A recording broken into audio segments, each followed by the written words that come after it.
Hello, welcome back to our channel. আজকে আবার বসেছি অনেক দিন পরে এই বক্সটা নিয়ে, যে কোথা থেকে জল পড়ছে সেটা দেখার জন্য।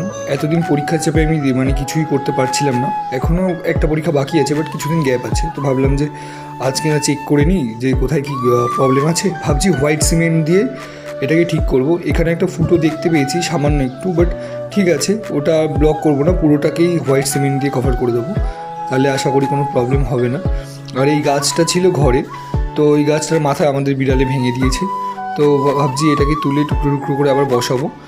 আর এই টবটাতে অন্য একটা গাছ এনেছিলাম, এটা হলো গোবর সার, আনা হয়েছিল মামাবাড়ি থেকে। তো এটা কিছুটা মিক্স করব, আর কিছুটা চিটে দেবো, মানে যেই ধানের যেই চিটেগুলো হয়, অনেকে হয়তো দেখেছো বা অনেকে হয়তো জানো না, এই ধানের যেই খোসাগুলো হয় ওগুলোকে চিটে বলে। তো ওই চিটের সাথে মিক্স করছি, যাতে মাটিটা দীর্ঘ সময় ভেজা রাখবে। ঘন ঘন জল দিতে হবে না, যেহেতু ঘরের গাছ, তো ঘন ঘন জল দেওয়া মানে খেয়াল থাকে না। এই যে লাগানো হয়ে গেছে, আর এখানে এই পাতাগুলো না এরকমভাবে নষ্ট হয়ে যাচ্ছে। এবার কোনো ফাঙ্গাস লেগেছে নাকি আমি বুঝতে পারছি না। এটা যারা জানো তারা একটু প্লিজ কমেন্টে জানাও যে এটা কী কারণে হচ্ছে আর কী ট্রিটমেন্ট করা যেতে পারে।